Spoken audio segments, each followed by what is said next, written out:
Little Hands, Big Attitude Book 5 The Thief and the Sleeper Chapter 17 Shocked.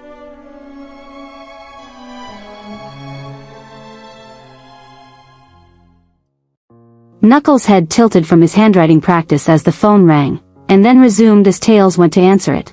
Wachowski, residence, Dad. Knuckles was concerned now as he once again paused. What would their father be calling home about?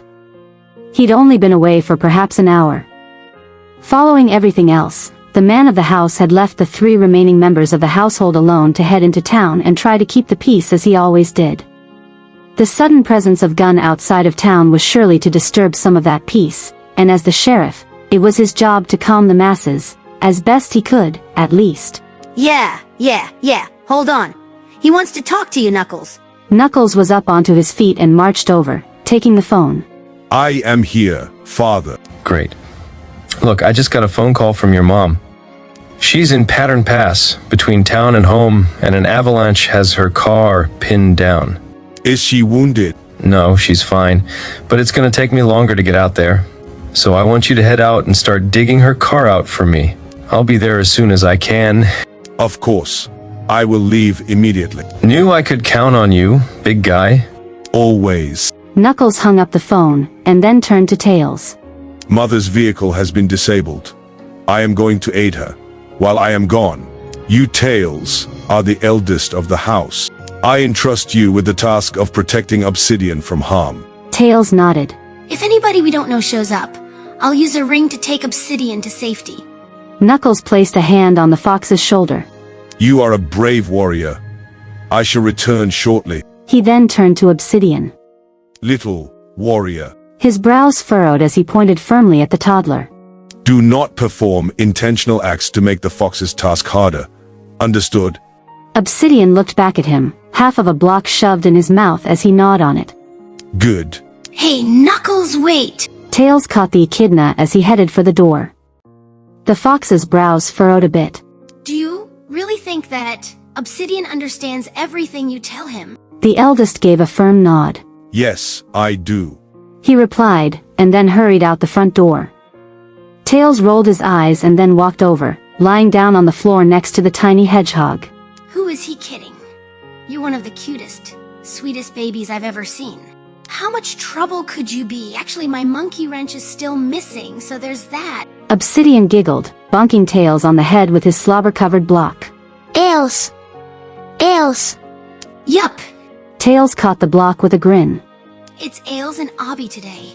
While the parents and big bros are away, the kids will play. He scooped up the toddler. Say, you want to see some of my new invention plans? It probably won't make much sense to you, but maybe going over them with you will help me work out the kinks. Shadow coughed and gasped for air as his head popped free of the snow, shaking the frozen substance from his fur and quills. It was fortunate that he had stayed near the top of the flood, because it still took him some time to dig his way out to the open air and oxygen above it. Curling into a ball had helped keep him from getting hurt, but even as he pulled himself loose from the tiny hole he'd made, his quills still danced with electricity, sending it bounding along the top of the snow like little balls of light. Whether it was the sound or the sight of the snow itself, there was little chance that nobody noticed what he'd done. He needed to get out of there. He needed to get to safety again. He took another step and then stifled a yelp as his foot sank into the snow, knocking him back down to the ground. It crumpled out from under him, and he groaned. Walking might not be quite the best way to travel one-legged. His ears pricked as he heard a sound, and then he looked back to see a burst of blue coming from the direction the snow had been going. It came to a stop, revealing the blue hedgehog, sparks of his own popping off of him like a faulty wire. Oh no, I buried him too and now he's coming for me? The hedgehog scanned the area, and then his eyes found the wounded hedgehog. There you are! Shadow gasped, and then the stone thrummed again and he was gone. Then he was back, crashing back into the snow. Ah. Ow. Aha! Shadow gasped as he saw the hedgehog was still a fair distance away, but he was coming again. Shadow's quills sparked, it was giving him away. No, take me further away. He begged the stone. Another thrum, and Shadow was prepared this time. When he dropped back out into reality again, he landed on his feet, rather clumsily, and his left leg complained for it, but still on his feet. The hedgehog was out of sight now, but now Shadow's head was beginning to hurt too. He limped a few steps and then ducked behind a tree, putting a hand to his head. This isn't working very well. Rouge, where are you? I could use the help. Marco! Shadow froze as he heard the hedgehog's voice again, getting closer. How was he so good at finding him? The crunch of the snow under his feet told him he was approaching. You're supposed to say Polo so I can find you. Your lightning works too. Shoot. Shadow hissed, and then disappeared again just as the hedgehog's face appeared to his side. Shadow grunted as he fell again, but this time, he didn't have the strength to get up and run. He crumpled into the snow behind a large fallen tree, the snow giving a soft crunch. He gasped for air, his arms and legs trembling, but not from the cold. He tried to roll over, but his head was beginning to spin. Note to self. Don't use the teleportation stone too many times in a row. He thought, feeling the stone still thrumming, but even it seemed a little worn out. The golden sparks still crackled across his quills, he couldn't stop them, and they were still a dead giveaway to his location. He heard the low hum of his pursuer approaching, and he did the only thing he could think of. He curled up into a tight ball, quills sticking out in all directions. This was what hedgehogs did for protection, right? But did it work against other hedgehogs? The hum stopped, and then he heard the other hedgehog's voice. Don't tell me after all this you just give up.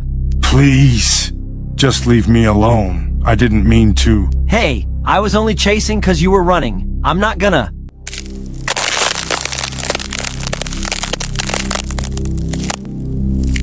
Shadow gasped as the ground below him, which he thought was solid, suddenly gave way as the sheet of displaced snow broke away. He started to free fall into the hole, and then he heard a yelp and the other hedgehog tried to catch him, by grabbing his bad leg. The golden sparks exploded out as the pain shot through and Shadow screamed, and then the blue hedgehog gave a cry of pain as well.